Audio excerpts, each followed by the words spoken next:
Sebelum kita mulai, sebagaimana biasa, mari kita bersama-sama saya lakukan HP kita, fokus konsentrasi, buka pintu pikiran kita, buka hati kita, sehingga ilmu ini berjalan, sehingga ilmu ini bisa masuk ke dalam pikiran dan hati kita secara maksimal.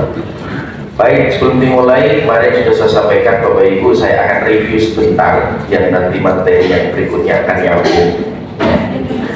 Jadi setiap manusia itu tidak lepas dari namanya masalah, tidak lepas dari namanya ujian. Jadi masalah ujian ini adalah sunatullah. Sebagaimana Allah berfirman di surat Al-Baqarah ayat 155, A'udzubillahi minasyaitonir rajim. Bismillahirrahmanirrahim. وَلَنَبْلُوَنَّكُمْ بِشَيْءٍ مِنَ الْخَوْفِ وَالْجُوعِ وَنَقْصٍ مِنَ الْأَمْوَالِ وَالْأَنفُسِ وَالثَّمَرَاتِ وَبَشِّرِ الصَّابِرِينَ. Dan kami pasti, kata Allah, akan menguji kamu dengan sedikit ketakutan, sedikit kelaparan, kekurangan harta, jiwa, buah-buahan, dan sampaikan kabar gembira kepada orang-orang yang sabar. Jadi masalah ujian itu sunatullah. Jadi kalau dengan berdoa, ya Allah jauhkan kami dari ujian, itu nggak mungkin ya. Karena memang sunatullah itu kita ini akan ujian, akan cobaan ya. Nah, apa yang menjadi sumber masalah? Kemarin saya sampaikan 5 sumber masalah ya. Masalah pertama adalah masalah fisik ya, berkaitan dengan sakit ya. Kemudian yang kedua adalah masalah emosi. Fisik itu berarti yang sakit itu casingnya, emosi itu yang sakit itu dalamnya. Masalah emosi, mudah marah, tersinggungan, baperan, nah itu masalah emosi. Yang ketiga adalah masalah hubungan. Masalah hubungan itu suami dengan istri ya, punya keluarganya nggak harmonis, ada kesenjangan, ada konflik, itu namanya masalah hubungan. Ada konflik dengan anak, konflik dengan tua, konflik dengan orang tua, konflik dengan tetangga, konflik dengan bersama jamaah. Nah itu namanya masalah hubungan. Kemudian yang ketiga adalah masalah finansial, masalah keuangan. Nah ini paling banyak ya, hutang belum selesai, duit nambah-nambah, ya kan, tabungan nggak mudah, tapi kalau meneng ya. Bahkan prinsipnya adalah menabung itu sedikit demi sedikit, lama-lama jadi bukitnya nggak jadi akhirnya kalau lagi ya. Nah finansial. Kemudian yang kelima adalah masalah spiritual. Masalah spiritual ada yang sholat angel, poso angel, atau kesolehan ritual, rajin ikut pengajian, tapi tidak berbanding lurus dengan perubahan akhlaknya. Sehingga pasangan kita juga akhirnya hidup ngaji terus bolak-balik, wah emosi ini meledak-ledak. Ini ngaji terus bolak-balik, wah pelit, muring-muringan. Nah itu kan berarti masalah spiritual. Nah, ada 5 masalah di dalam kehidupan kita. Ada yang terkena masalah ini? Ada, minimal 1 atau kombinasi dari 1, 2, 3 ini ya. Nah ternyata masalah ini tidak membuat kita menderita. Apakah semua orang yang mendapatkan masalah ini pasti menderita? Belum tentu ya. Salah satunya pada saya ceritakan kisah Nabi Ayub alaihissalam, itu diuji finansialnya, diuji masalah hubungan, diuji dengan masalah fisik, semuanya diuji, tapi Nabi Ayub ini lolos gitu ya. Ini sampai dia berdoa. Nah ini kemarin sudah saya bahas. Kemudian 5 sumber penderitaan. Jadi 5 masalah tadi itu belum tentu membuat orang menderita. Bisa membuat orang menderita, bisa tidak membuat orang menderita. Semua bergantung bagaimana kecakapan dia untuk berkomunikasi dengan sang dirinya. Jadi ada diri kita itu ada ruang dalam diri kita. Maka sebelum kita menyelesaikan sesuatu yang ada di luar, di dalam diri kita harus selesai dulu. Di ruang dalam kita, inner game kita. Jadi ada pikiran, ada perasaan. Nah 5 sumber penderitaan ada 5. Yang pertama adalah menyesali masa lalu. Masa lalu sudah telah disesali, maka treatmentnya masa lalu diingat boleh, terlalu disesali jangan, karena sudah berlalu. Sering passwordnya jikalau, apabila, seandainya. Coba yo ini yo, Maka pengajian yang ini sendal anyar, sendal hilang, coba mau sendal jepit, hilang kan rapopo, ya. Nah, itu menyesali masa lalu. Kenapa aku menikah dengan Yanto, menikah dengan Mulyono, nikah dengan Hendri yang suami juga sama, kenapa nikah dengan Dewi? Ini muncul dalam penyesalan. Ini namanya sumber berita pertama. Yang kedua, sumber berita yang kedua adalah mengkhawatirkan masa depan. Terlalu mengkhawatirkan masa depan yang berlebihan, akhirnya kita menjadi orang yang overprotective, ya kan? Sehingga membuat kita menderita. Terlalu khawatir. Nanti kalau aku mati, anakku piye, sekolahnya piye, rezekinya piye, bojoku piye. Terlalu dikhawatirkan secara mendalam membuat diri kita menderita. Apalagi khawatir dengan rezeki. Kita saja hidup sampai seusia ini, Bapak Ibu, ya kan? Kita itu kan harusnya kan kita bersyukur kepada Allah. Nyatanya apa itu ya udah, tak pernah kurangan makan. Karena Allah sudah menghidupi, sudah memberi rezeki. Di dalam kandungan kita dikasih rezeki oleh Allah berupa namanya plasenta. Senangannya bayi itu plasenta. Kita bisa hidup, kita bisa ngapa-ngapain, tapi dia berikan rezeki oleh Allah di dalam ibu kita melalui plasenta. Sayangnya keluar dari perut ibu kita, selera kita berbeda. Dikasih plasenta sudah senang, sudah nggak maunya sego, maunya soto, tengkleng, sate, plasenta spray. Nyatanya juga ada, gitu ya. Terlalu mengkhawatirkan masa depan ini juga membuat kita bisa menderita, ya. Maka masa depan dirancang boleh. Kita boleh merancang masa depan, bahkan harus kita rancang masa depan. Tapi dikhawatirkan jangan. Karena kekhawatiran yang berlebihan, kita akan menjadi pribadi yang akan sulit untuk bersyukur, kemudian kebanyakan minta.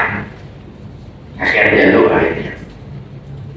Kedua. Yang ketiga, ini saya review sebentar, tidak nyambung. Yang ketiga, tidak menerima saat ini. Tidak menerima kehidupannya saat ini. Kenapa saya gemuk? Kenapa saya hitam? Ya, kenapa kok saya kayak gini? Kok saya hidupnya seperti ini?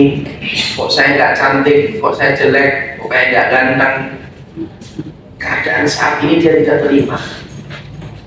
Ini juga menjadi akar ketidakbahagiaan atau akar menderita. Bahkan nomor 3 ini menjadi 5 sumber penderitaan. Nomor 3 itu kalau disimpelkan, kalau diringkas 5 itu yang jadi 1 itu nomor 3 ini. Akar segala macam penderitaan hidup itu nomor 3. 1, 2, 4, 5 itu kembangannya. Tapi paling menderita itu nomor 3.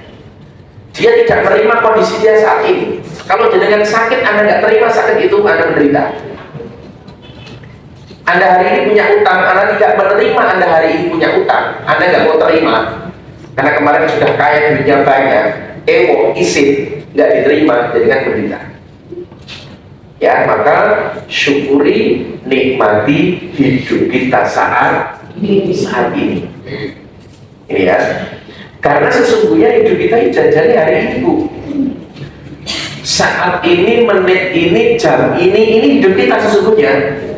Karena masa depan belum terjadi, masa lalu sudah terjadi, sudah berlalu. Maka hidup kita ya saat ini, optimalkan saat ini, menit ini, detik ini, gitu ya.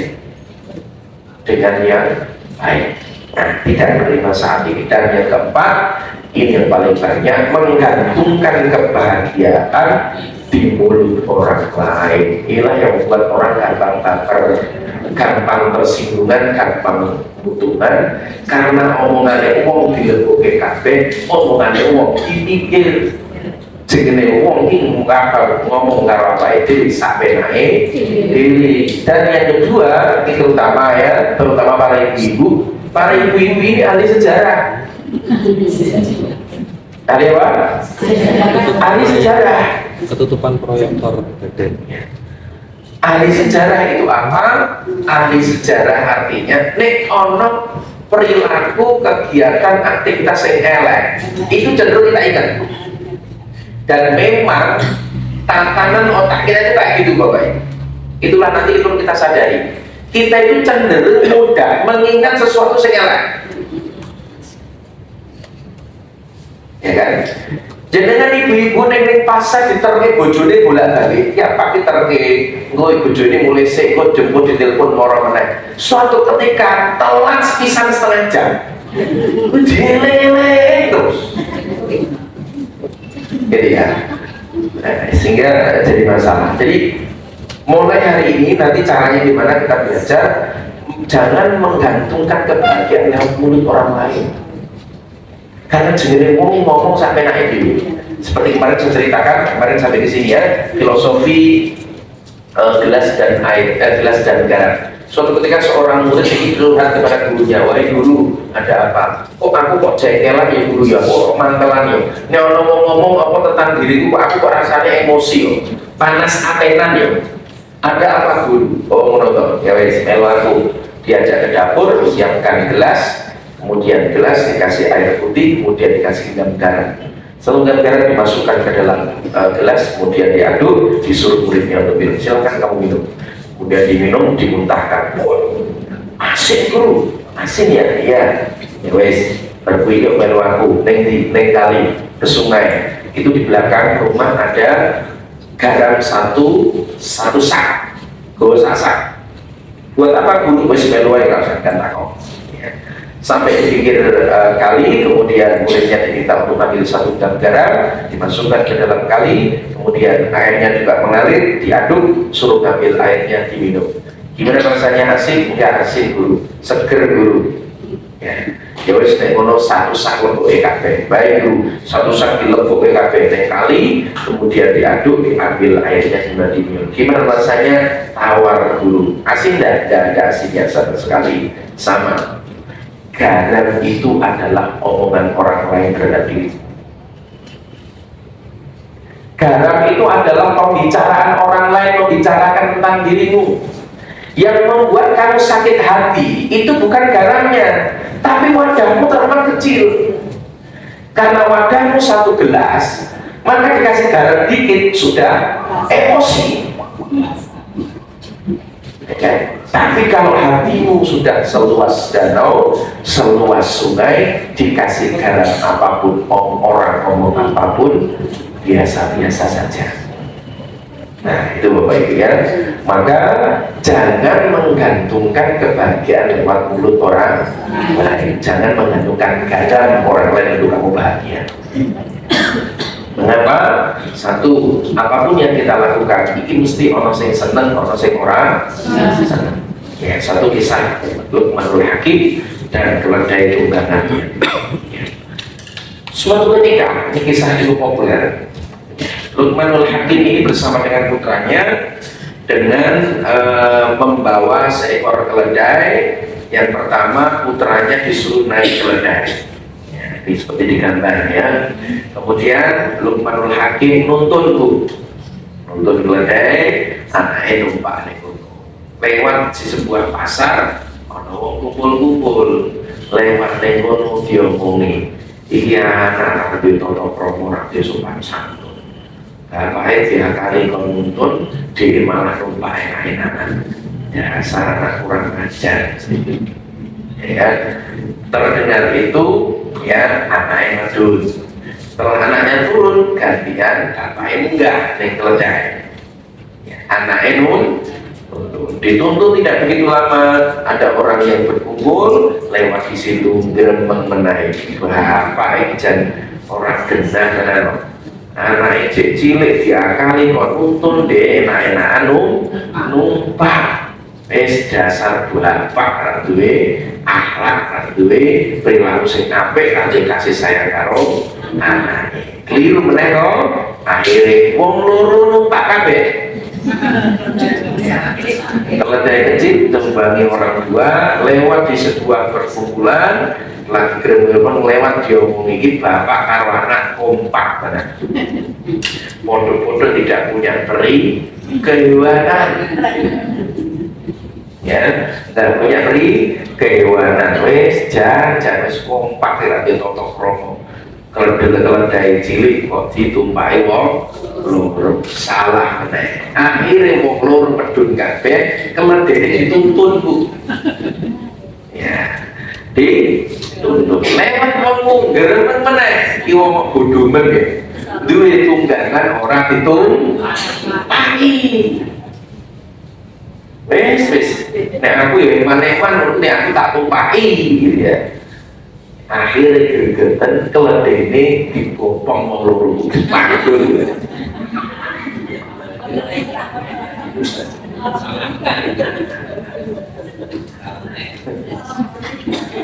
Inilah gambaran kalau seseorang itu menaruh kebahagiaan lewat mulut orang lain.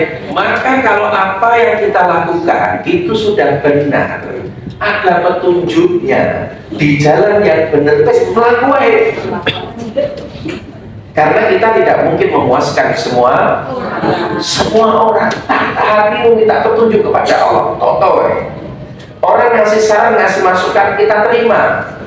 Ya, dengan masukan yang baik, kasih feedback yang baik, feedback yang positif pastinya untuk kemajuannya kita terima. Tapi di saat kita menerima, jangan sampai emosi itu ada.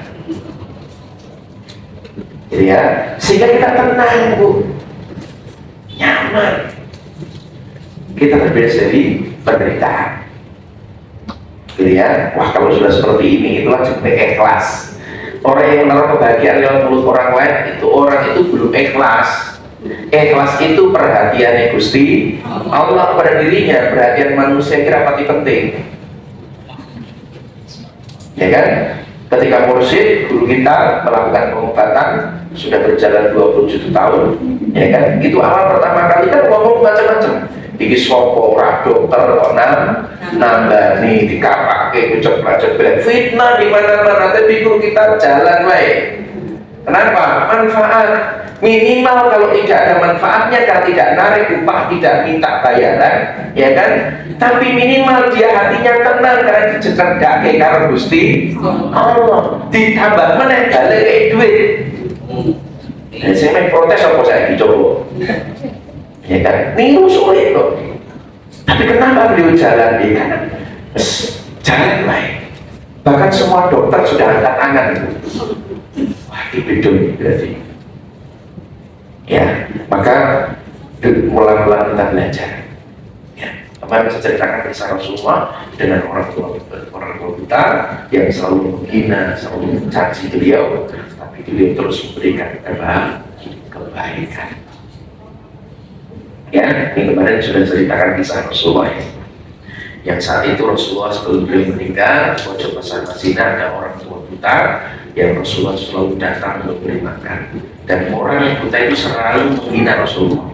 Jangan ikuti Muhammad tukang tipu, tukang sihir. Jangan dekat-dekat dengan dirinya. Kalau mendekat dengan dirinya kok akan terpengaruh olehnya. Jangan ikuti Muhammad tukang tipu, tukang sihir. Rasulullah datang, Pak, boleh nggak Pak tak kasih makan? Oh boleh. Jenengan siapa? Nggak penting namanya siapa. Kita dengan tak suapi mau Pak, boleh silakan. Maka nanti dihaluskan terlebih dahulu, kemudian disuapi dengan penuh kasih sayang. Ya, orang kita tanya, Bapak siapa? Nggak penting nama saya siapa. Yang penting kan dapat manfaat bisa makan. Makan siapa? Turun ya Pak. Saya suruh Rasulullah datang lagi, Pak, makan Pak. Pak, makan disuapi. Hari berikutnya datang lagi, makan disuapi. Nyangking ape orang kita ini, orang kita kasih nasihat, Pak, tak kasih nasihat karena dia dengan orang baik, dia dengan sudah menolong aku, sudah mau ngasih makan aku, tak kasih nasihat, Pak. Saya doakan semoga dia dengan tidak ketemu dengan orang namanya Muhammad. Muhammad itu tukang tipu, tukang sihir. Jangan sampai mau dekat-dekat dengan dirinya. Saya doakan semoga ketemu dengan namanya Muhammad. Ya Pak, makasih, matur nuwun. Besok datang lagi suruh makanan. Sampai akhirnya beliau wafat meninggal dunia, maka Abu Bakar As-Siddiq, sahabat terbaiknya sekaligus mertuanya, karena putrinya Aisyah adalah istri Rasulullah. Maka setelah Rasulullah wafat, Abu Bakar menemui putrinya, wahai putriku, apa yang dilakukan oleh nabiku yang belum saya lakukan? Anak ayah anda. Karena semua sudah ada. Oh iya, ada satu ayat yang belum jenengan lakukan. Apa itu? Rasulullah itu setiap hari menyuapi makanan di pojok pasar Madinah sana. Ada orang tua buta yang selalu suapi makanan. Oh gitu ya? Iya. Maka kita semangat. Panglima Abu Bakar akhirnya mengikuti apa yang dilakukan oleh Rasulullah. Maka dia perjalanan menuju ke tempat dia ingin menyuapi makanan orang yang buta ini. Maka Rasulullah Abu Bakar terkaget, ada suara teriakan, jangan ikuti Muhammad, tukang tipu, tukang sihir, jangan dekat-dekat dengan dirinya. Maka Abu Bakar kaget dan mencari sumber suara dan menemukan ternyata orang itu adalah orang tua buta. Dan Abu Bakar penasaran, apakah ini ya yang disuapi Nabi Muhammad? Luar biasa Rasulullah. Maka dia semakin mendekat, maka diambil makanan, disuapkan ke dalam mulutnya. Kemudian orang buta mengatakan, bapak yang bukan yang biasanya ya. Abu Bakar mengatakan, aku yang biasanya dah. Yang biasanya menyuapi saya itu orangnya halus, orangnya lembut, makanannya dilembutkan terlebih dahulu. Bapak gak biasanya, jangan bohongin saya. Kemudian Abu Bakar mengatakan, iya Pak, saya memang bukan yang biasanya, saya teman yang biasanya waktu dengan. Oh gitu, matur enggak Bapak. Kemudian sambil menyuapi makanan, si bapak ini, orang buta ini ngomong dengan Abu Bakar, Pak, karena jenengan orang baik, mau tak kasih nasihat. Pak, pokoknya jangan sampai saya doakan jenengan ketemu yang namanya Muhammad. Pokoknya saya doakan jangan sampai ketemu dengan namanya Muhammad. Loh kenapa Pak? Muhammad itu kan tipu, tukang sihir. Jangan dekat-dekat dengan dirinya, orangnya itu menipu. Abu Bakar malah menangis, meneteskan air mata. Betapa Rasulullah hebat luar biasa, menyuapi makanan, dan orang yang disuapi ini justru orang yang menghina, mencaci terus, menjelek-jelekan namanya. Dan Abu Bakar meneteskan air mata. Saat dia meneteskan air mata, orang buta ini tak lupa kenapa Bapak menangis. Iya Pak, tahukah kamu wahai Bapak tua, tahukah kamu yang selama ini menyuapi makanan dengan dirimu yang setiap hari menyuapi kamu? Enggak tahu Pak, karena orang ini tidak pernah menceritakan siapa namanya. Tahukah Bapak yang menyuapi makanan setiap hari dengan penuh kasih sayang itu, dia temanku, dia sahabatku, dan dia adalah Muhammad Pak. Dia adalah Muhammad, sahabat terbaik. Maka saat itu ya, orang tua buta ini langsung pingsan, Bapak Ibu, kaget, menyesal luar biasa. Kemudian dia terbangun dari siumannya. Setelah mulai siuman sadar, maka dia mengatakan, Pak, bagaimana caranya aku bisa minta maaf dengan dirinya? Bagaimana caranya aku bisa minta maaf kepada dirinya? Bagaimana aku bisa ketemu dengan dirinya? Kalau kamu ingin ketemu dengan dirinya, ketemu dengan kekasihku, ketemu dengan Rasulullah, ketemu dengan Muhammad, syaratnya kamu ikuti agamanya. Aku siap mengikuti agamanya. Apa ini? Apa agamanya? Islam. Hari itu, detik itu, orang buta mengucapkan dua kalimat syahadat, asyhadu an la ilaha illallah wa asyhadu anna Muhammadar Rasulullah. Masuk Islam bukan lewat kata-kata, bukan ajakan lewat lisan, tapi dengan akhlak. Jadi pelajaran pertama, Rasulullah tidak menggantungkan kebahagiaan lewat mulut orang lain. Terserah kamu ngomong apapun, ngomong terserah. Dan pelajaran yang kedua, Ibu, kalau kita ingin merubah suami kita, merubah istri kita, merubah anak kita, rubahlah dengan akhlak. Rubahlah dengan tindakan diri kita. Rubahlah dengan perbuatan. Maka insya Allah, ya, pasangan kita akan berubah, anak kita akan berubah, lingkungan kita akan berubah lewat akhlak. Tunjukkan itu hari ini Asamawan, bagaimana cara jualannya. Ini karena diajarkan guru kita, cara jualannya adalah dengan kasih sayang, cara jualannya dengan santunan anak yatim, santunan duafa, ya, datang ke tempatnya, kasih sayang. Itu cara bagaimana menarik perhatian, jualnya, produknya Allah dan Rasul. Yuk, ini belajarlah untuk tidak gampang baperan, belajarlah untuk tidak gampang tersinggungan dengan menyadari tekniknya apa yang bisa sampaikan. Ya, oke, jangan menang kebahagiaan lewat mulut orang, Karena kita tidak bisa mengendalikan mulut orang lain. Apalagi di zaman sekarang, era sosial media. Ya dengan upload apapun mesti orang sing seneng, orang sing orang. Oh, mana dengan terkenal populer, Siti mana si Karmo, itu lagu hati menderita. Dan banyak orang bunuh diri, orang Jepang, orang Korea, gara-gara terkena penyakit ini. Menentukan kebahagiaan lewat mulut orang lain. Dan yang kelima adalah tidak bisa memaafkan. Nggak bisa memaafkan kesalahan orang lain.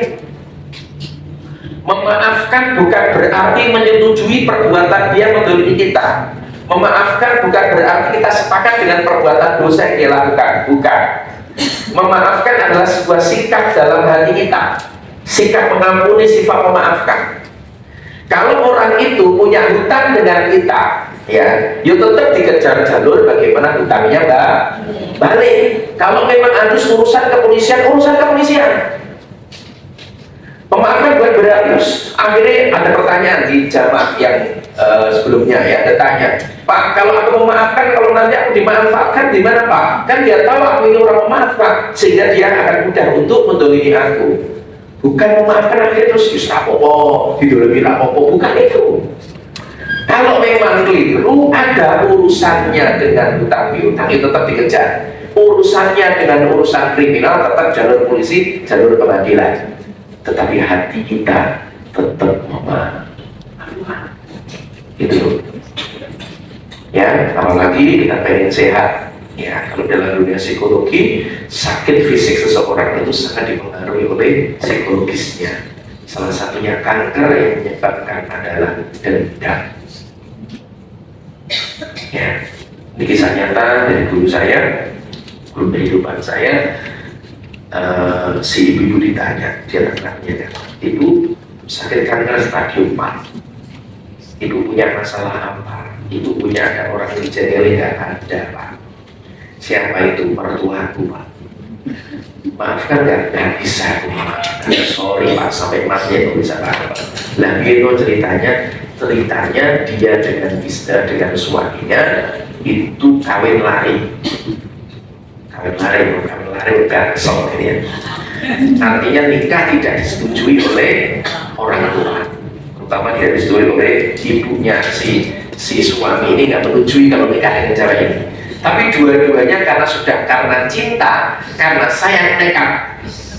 Nah, zaman-zaman jenengan kan kalau toh, akhirnya aku yang nikah wis dengan nikah enggak yang lewat pelan ya kan, terjang Nah, lama-lama karena terpaksa memberikan izin, ya si mertuanya ya wes tak izin, ya wes tanggung dewi yo, sehingga akhirnya pindah tempat. Ya, berjalannya waktu sudah mulai longgar, mertuanya datang datang ke tempatnya si wanita ini, wanita lagi di rumah sendirian, suaminya lagi kerja, dia datang ke silaturahmi. Datang disambut masuk terus ape ngobrol macam-macam dewe dan kayak jajan, ya si mantu ini lagi masak.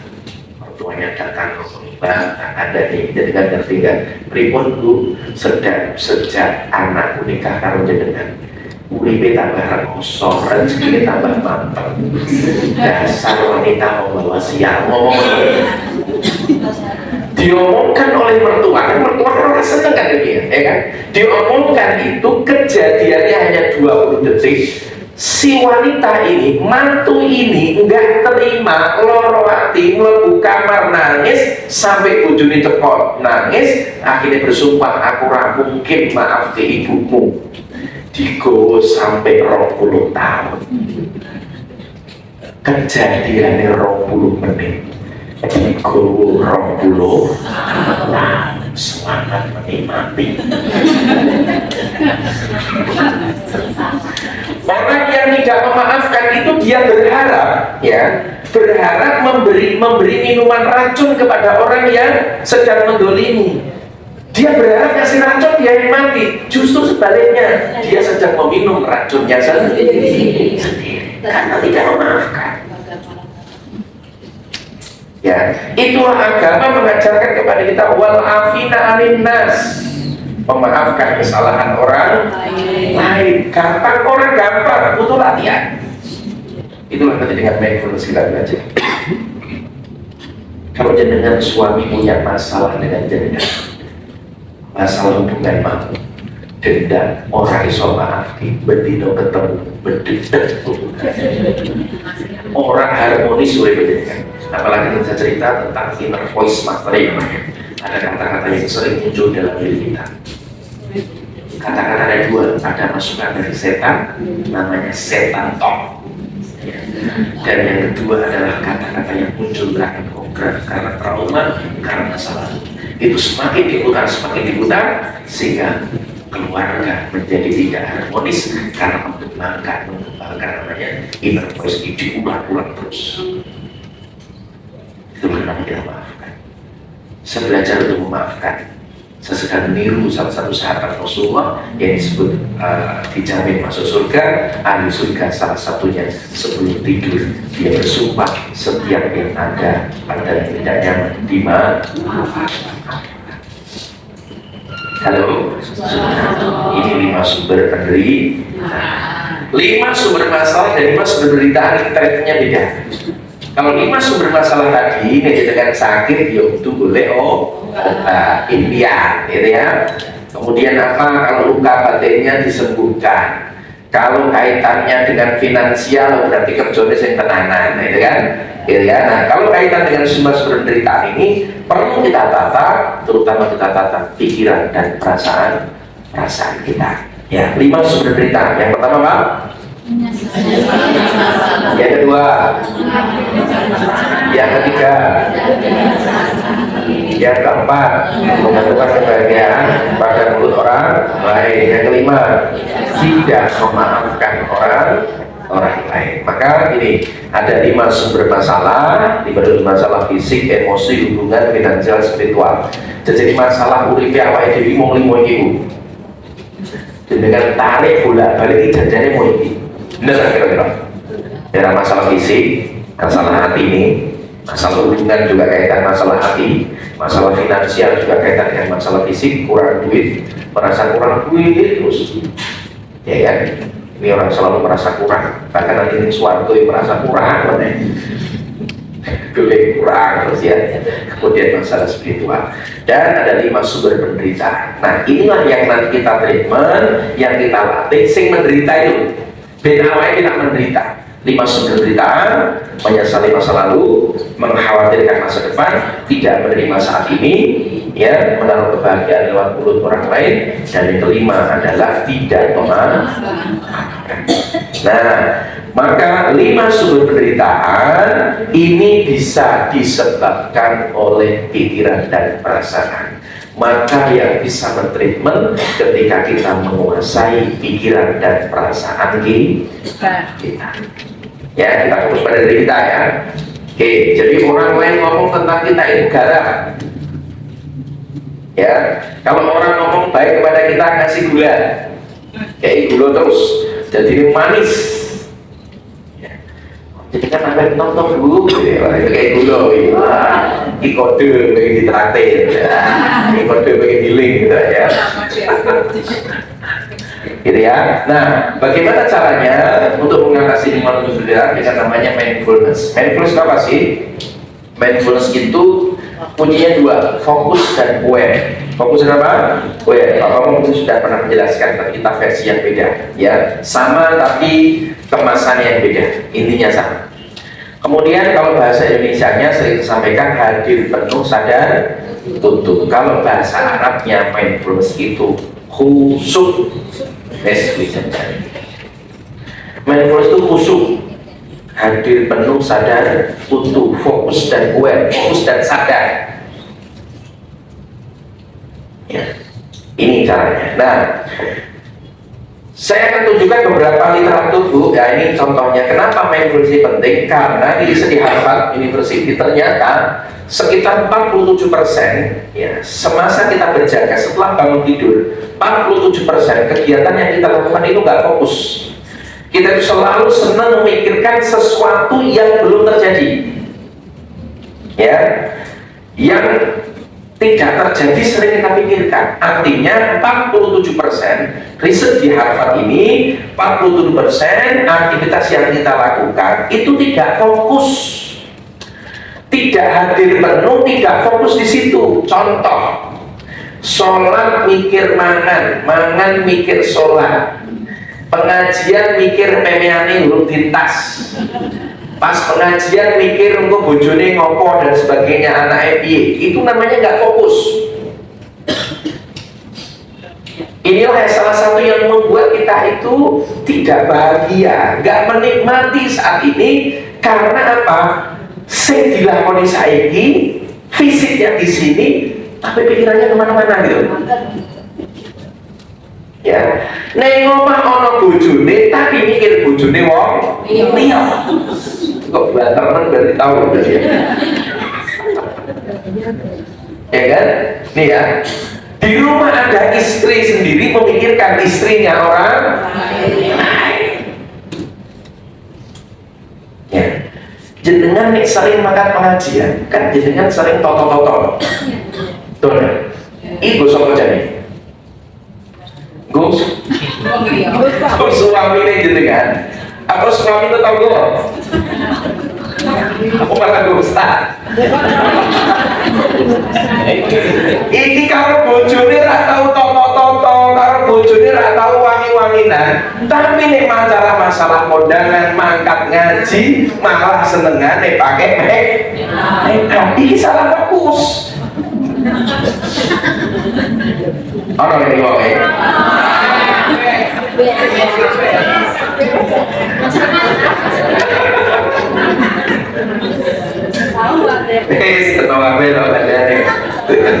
dan rumah harusnya kita itu boleh bersolek di hadapan suami. Oh, bungkar bujuni dasar tahun 90 ya kan? Terus welek bolong-bolong, wambune raweh, rambutnya awut-awutan ya. Wah, nek pas kondangan make up sak jam kurang. Ono lagi. Bahkan ngundang muak, ya kan? Ya, artis gitu ya. Yes. Ini ya, makanya saya tidak, nah kita yang fokus gitu loh Bu. Ya. Jadi ini jenengan pas ngaji, dipikir jenengan yuk ngaji gitu. Itu nanti ada latihannya ya. Saat ngaji mikir ngaji baik. Sekono fokus di latihan dijarke, bukan berarti kita cuekin enggak ya. Tapi fokus kita di ngaji sehingga saat ngaji ilmunya kita dapat gitu. Jelas ya? Saat makan fokus menikmati makanan. Ya, sehingga kita fokus kepada tujuan. Itulah innamal a'malu binniyat. Yang kita apa sih? Tujuan kita apa sih? Gitu ya. Nah, ini beberapa literatur sahabat yang sampaikan, intinya teknik itu luar biasa ya. Istimewa di dalam karyawannya. Stres itu dikasih teknik mindfulness, hasilnya juga luar biasa. Yang meningkatkan performa, fokus, daya ingat dan kreativitas, menurunkan kekhawatiran, stres dan juga depresi, sehingga produktivitas meningkat, ya target bisa tercapai dengan baik. Nah, ini disebutnya jalan dunia kerja. Nah, kemudian kalau mindfulness itu kalau kita praktekkan, kita akan mendapatkan ketenangan. Hidup ini jadi tenang. Sing nomor loro bahagia, 3 muncul keajaiban. Wes ini nanti latihannya. Jadi mindfulness itu kalau kita bisa terapkan, apalagi kita pakai Islam, spiritualnya kita masuk ya. Karena mohon maaf, kalau tidak Islam, ini bisa orang-orang ateis, tekniknya orang ateis untuk menenangkan jiwanya dengan teknik ini. Ya, maka kita umat Islam, maka kita pakai namanya spiritual. Ya, kita pakai namanya lebih powerful luar biasa. 1, membuat kita tenang. 2, bahagia yang kita sukai, muncul keajaiban. Ya, nah bagaimana caranya? Ada 9 skill Bu. Ya. Tujuan dari mindfulness, tujuannya 1, kita rasakan kebahagiaan apapun yang terjadi. Ingat, mindfulness itu outcome-nya, hasil akhirnya, apapun kejadian, apapun keadaan yang kita lakukan, kita bisa bahagia. Merasakan kebahagiaan. Ya, itulah diminta kepada orang-orang yang sabar, karena saat sabar dia akan bahagia.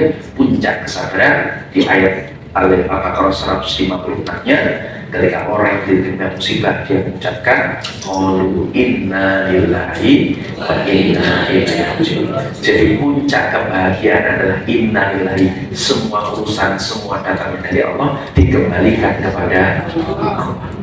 Ya, satu, kita mindful. Ini kayaknya perlu nanti kita adakan mampir lagi nih, Riyadhah kayak nanti kita bisa terapkan ini.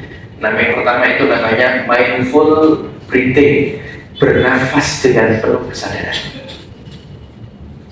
Jadi kan nafas bulat balik kan sering tak sadar toh. Iya. Betul kan? Jadi kan bisa menikmati, merasakan fokus atas nafas. Itu rasa syukur jadi kan luar biasa. Jadi kan nafas. Ya Allah, ternyata jiwa kita. Karena mau mati lu lari bernafas pun ada. Betul kan? Itu kita menikmati, kita mendapatkan kebahagiaan. Yang kedua adalah mindful walking, berjalan dengan penuh kesadaran. Kita latihan dari poin 2 ini dulu, yang bisa kita terapkan langsung negatif dalam keseharian kita. Ya, bernafas itu perlu tempat, perlu nyaman, ya, bisa kita fokuskan. Kemudian ada namanya mindful praying, berdoa dengan penuh kesadaran. Wong kita sering doa tapi tidak sadar kok. Sing dungane ngomongin lisane opo, pikirannya tekan opo, hatinya tekan tidak jelas. Bahkan ustadz kiai dongo ngapine wae amin. Amin ya amin. Amin. Bahkan bilang ya Allah supaya mencerah barbar. Amin. Semangatnya robbana atina bil amin. Ya, sadar kita sedang minta. Namanya mindful praying. Ini dalam sholat juga sama. Kemudian yang ketiga, yang keempat adalah mindful listening, mendengar dengan penuh kesadaran. Jadi posisi dengan hari ini bersama dengan saya fokus dengan mendengar, sadar aku mendengar. Kemudian mindful speaking, bicara dengan penuh kesadaran. Setelah kita ngomong, kenapa gak karu-karuan nyakiti orang lain karena gak sadar. Celemah-celemah, kenapa? Karena gak sadar. Otomatis kita gak nantai. Bocah badan yang ngel, anak esok foto ini padahal kayak gini. Kemudian mindful eating, makan dengan penuh kesadaran. Ini kita latihan 2 ya. Satu, kita mindful walking dan mindful eating ya. Nanti kita praktekkan cara-cara bagaimana nanti. Nah, di kholwat ini sebenarnya Bu, materi ini di kholwat itu ada semua. Jadi ketika ini saya bekali, nanti kalau jangan ikut kholwat itu powerful. Enak luar biasa. Karena semua kita lakukan dengan kesadaran. Itulah saya jadi ngerti kenapa Rasulullah sholat malam bisa sampai 2,5 jam 1 rakaat. Karena sholat malamnya Rasulullah setelah baca surat Al-Fatihah, lanjut surat Al-Baqarah, surat Al-Imran, tutup surat An-Nisa. Itu kurang lebih 5 juz. Kalau 1 juznya setengah jam, maka kurang lebih 2,5 jam Rasul berdiri untuk 1 rakaat. Kenapa kuat? Nikmat. Hadir penuh sadar utuh. Sholat pukul dulu. Orang itu ya, cowotonan tapi itu ini. Makan dengan penuh kesadaran. Nah, sering kita itu makan tapi nggak sadar. Kalau kita dengan mengikuti Rasul, Rasul itu kalau makan kenapa cepat kenyang? Karena dikunyah 33 kali. Dengan mikronya ini.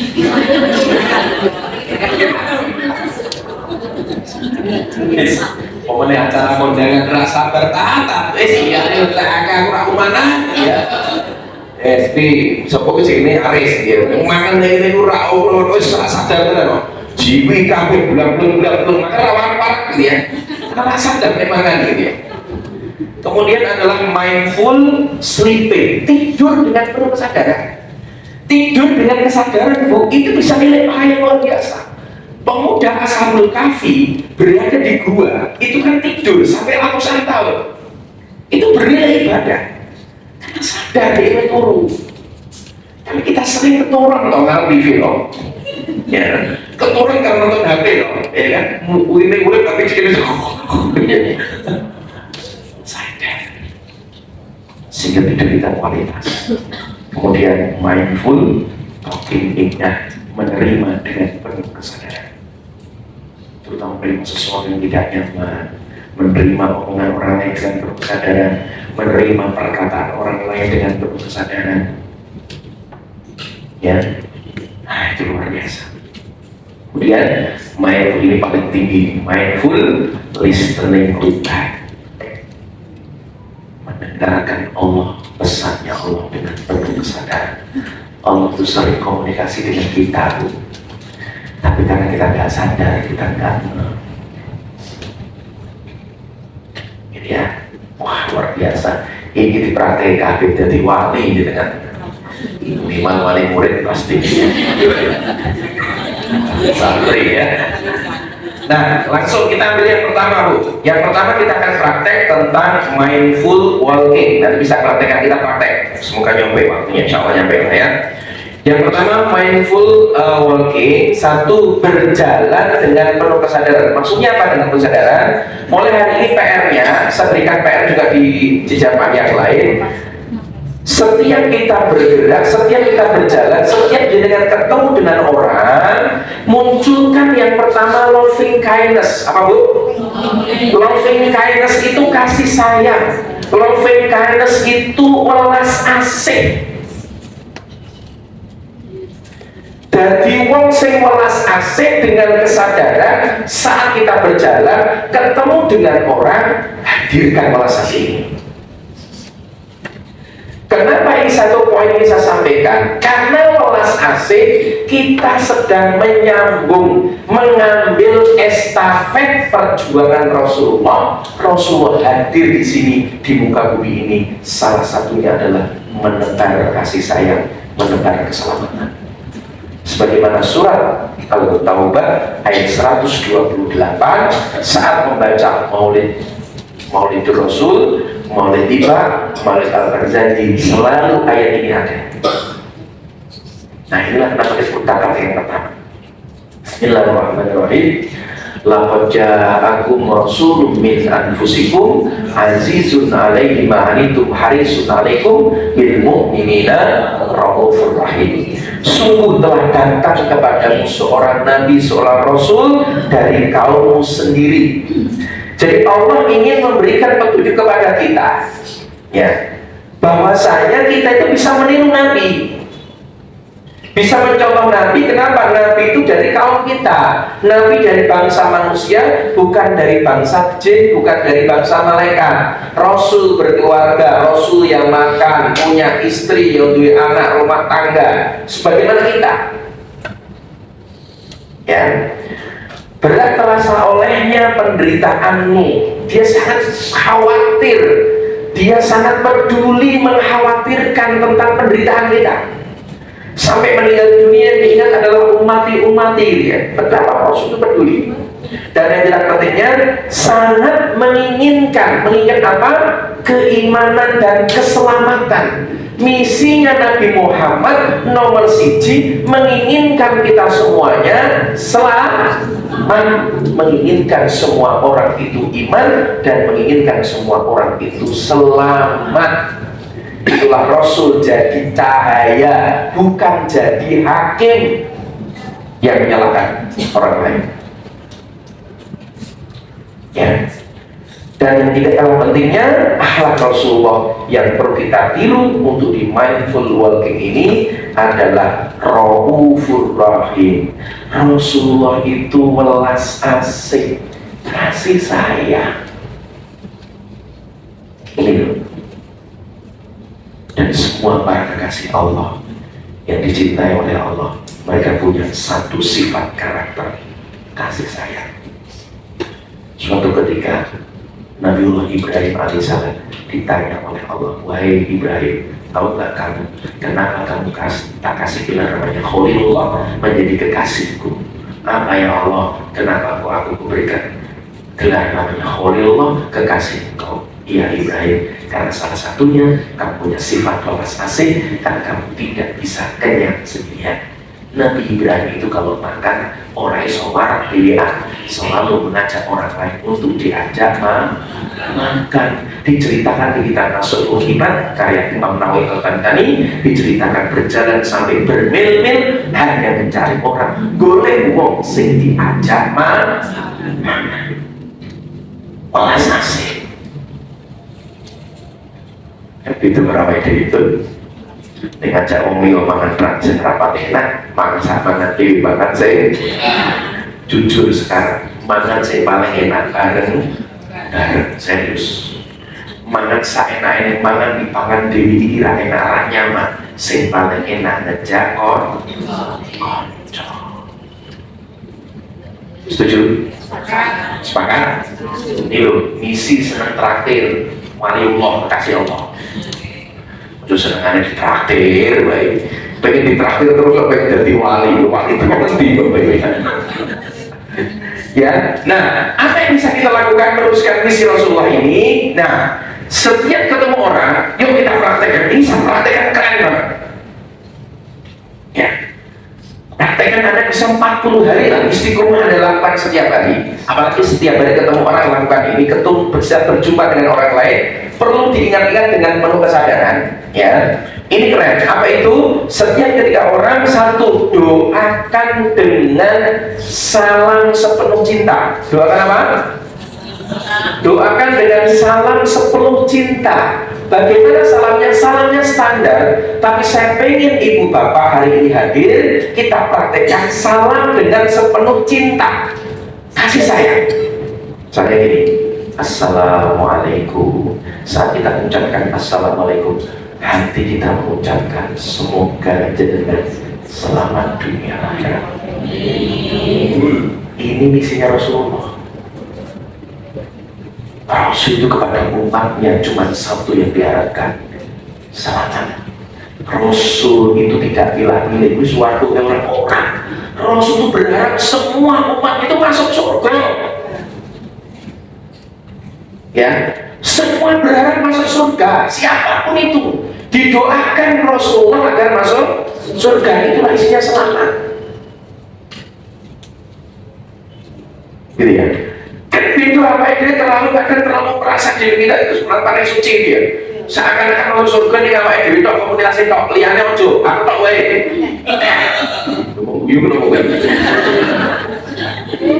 Ya. Nah, Assalamualaikum, semoga selamat dunia akhirat. Yang kedua, warahmatullah, semoga Anda semoga jangan dirahmati, disayangi dan dicintai oleh Allah. Ini kasih sayang semua. Wabarakatuh, semoga jangan diberkahi Allah, diberkahi rezekinya, keluarganya, hidupnya. Jangan ketemu orang lain boleh dijaharkan Assalamualaikum warahmatullahi wabarakatuh, boleh. Atau kalau saya cukup dalam hati, sering saya di mobil depan lampu merah, ya kan, ada kendaraan, ada ojol, ada macam naik kendaraan, saya doakan serius. Ada ojol, saya dengan kesadaran saya langsung nggak mau apabila Assalamualaikum ya Allah, semoga dia sempurna dunia akhirat. Warahmatullah, semoga dengan berkahi, semoga dengan disayangi dan cintai. Wabarakatuh, semoga berikan keberkahan kepada rezekinya, keluarganya dan hidupnya. Amin. Tanpa dia tahu. Nanti ketemu orang lagi, doakan lagi, ketemu orang doakan lagi. Wah, itu masya Allah. Satu, kita meneruskan misi Rasulullah buat orang semua selamat. Dan yang kedua adalah apa? Menghidupkan sunnah Rasulullah, yaitu hak seorang muslim kepada muslim yang lainnya, yaitu mengucapkan salam dan menjawab. Nah, kita akan praktek, langsung praktek waktu ini. Tolong jangan berpasangan dua orang. Saya tak kasih info saya juga ya. Dua orang nanti berhadapan-hadapan. Tolong pasangan Anda nanti salami, tapi dengan salam ini ya, Assalamualaikum. Kau usah buru-buru, jangan latah ya. Saya paling tak seneng ono WA aku ASS BRBB. Dijawab WSS BRBB. Iki apa maksudnya? Ya, oke ya. Oke, kita mulai belajar salam dengan kesadaran. Salam kita sedang memberikan kasih sayang. Kita mendoakan kasih sayang kepada umat Rasulullah. Assalamualaikum, semoga dengan selamat dunia akhirat.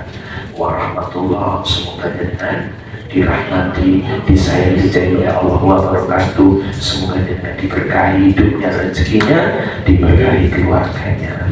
Yang setelah disalam, jawab waalaikumsalam dengan kesadaran.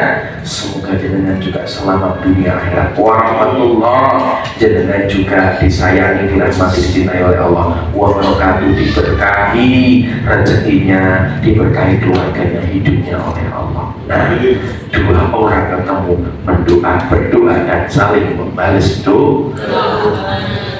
Paham? Yuk sekarang aku berhadapan dua orang.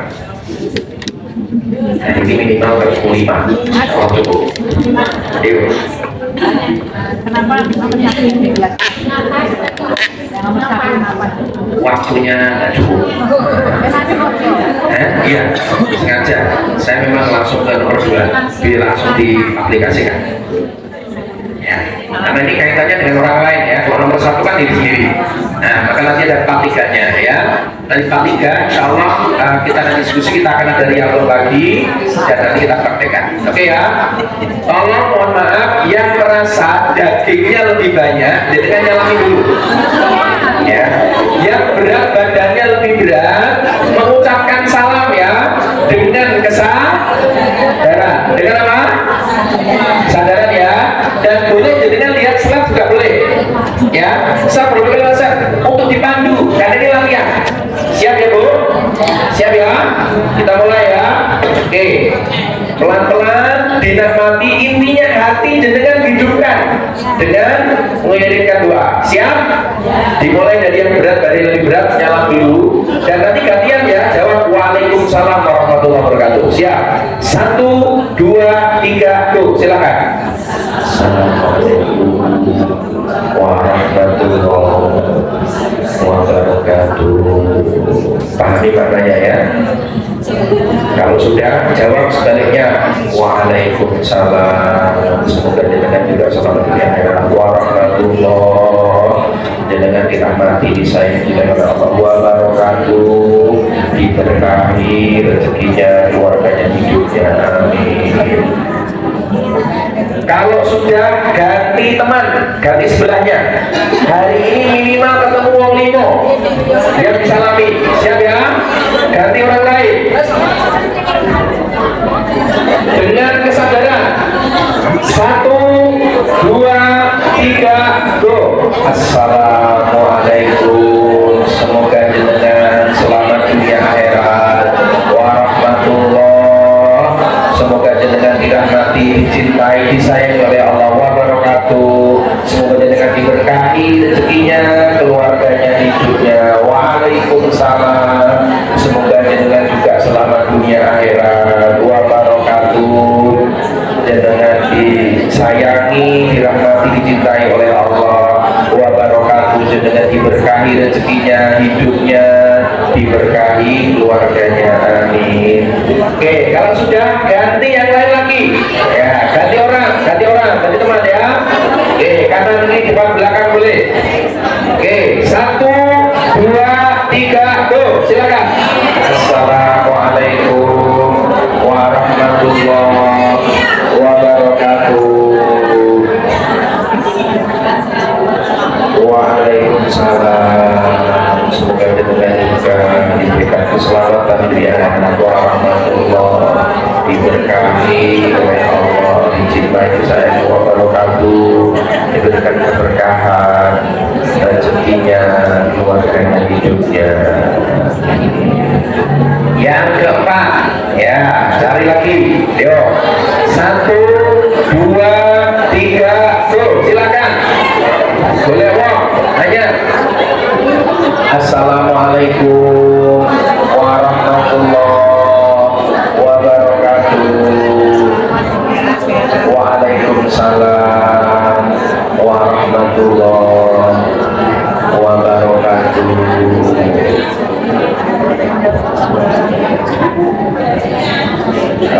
terakhir 5 ya, Sunnah Rasul suka yang ganjil ya. Oke, yang terakhir 1, 2, 3, go. Assalamualaikum warahmatullahi wabarakatuh. Waalaikumsalam warahmatullahi wabarakatuh.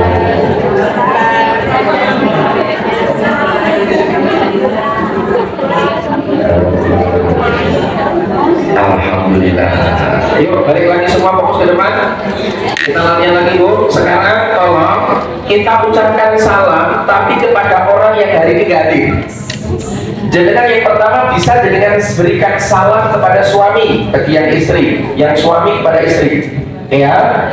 Dengan nanti assalam, sambil Anda bayangkan assalamualaikum, bayangkan orang ini, ya, bayangkan suaminya, suami sendiri ya, dan suami orang lain dulu. Nanti suami orang boleh ya, bukan dikirimi doa, siap ya. Bahkan sudah meninggal pun dikirimi nggak apa-apa. Oh, kita lewat kuburan saja kita mengucapkan salam, assalamualaikum ya ahlal kubur, kan gitu kan? Kita doanya adalah keselamatan. Oh, ini keren. Kita sholawat kan kita berikan keselamatan kepada Rasulullah kok, betul nggak? Ya kan? Kita berikan sholawat kepada Rasulullah itu luar biasa. Itulah karena sholawat itu hebat. Nah, hari ini salam ini dalam rangka menuntaskan, meneruskan misi Rasulullah. Setiap orang diberikan keselamatan. Yang pertama suami, yang kedua anak. Ya, kita mulai ya. Yang pertama, hadirkan suami atau istri panjenengan di dalam pikiran kita, ya, sambil sebutkan namanya juga boleh, ya. Wahai istriku, wahai suami, silakan. 1, 2, 3, go.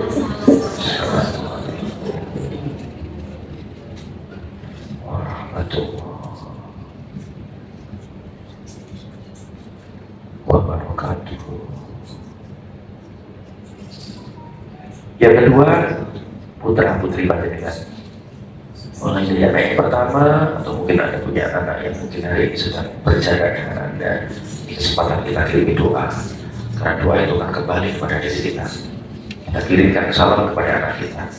Assalamualaikum, wahai anakku, semoga kamu selamat dunia akhirat. Warahmatullahi wabarakatuh, semoga Allah rahmati, semoga Allah cintai, semoga Allah sayangi dirimu. Wabarakatuh, wahai anakku, semoga Allah berikan keberkahan kepada rezekimu, berikan keberkahan kepada ilmu, berikan keberkahan kepada keluargamu kelak, berikan keberkahan kepada hidupmu. Oke, anak jenengan yang kedua kirim juga. Assalamualaikum warahmatullahi wabarakatuh. Semoga kamu selamat dunia akhirat.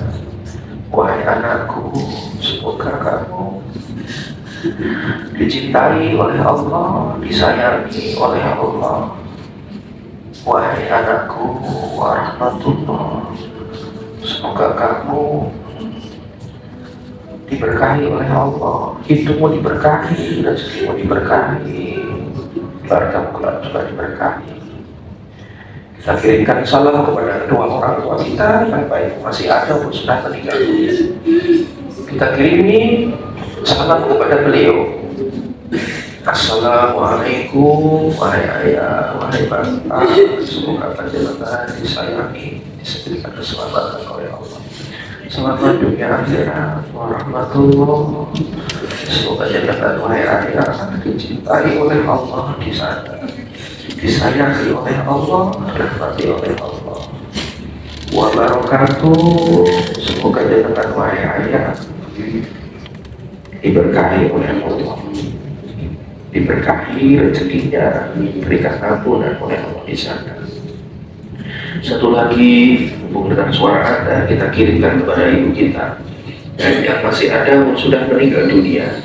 Kita akan nyambung, kita akan connect dengan dia karena kita satu darah dengan beliau. Assalamualaikum wahai ibu, semoga panjenengan selamat dunia akhirat. Semoga jenengan disayangi, dicintai oleh Allah. Pada dengan yang terbaik. wabarakatuh. Semoga Allah berikan keberkahan, Allah tetap berikan rezeki pada jenengan, kasih sayang kepada jenengan.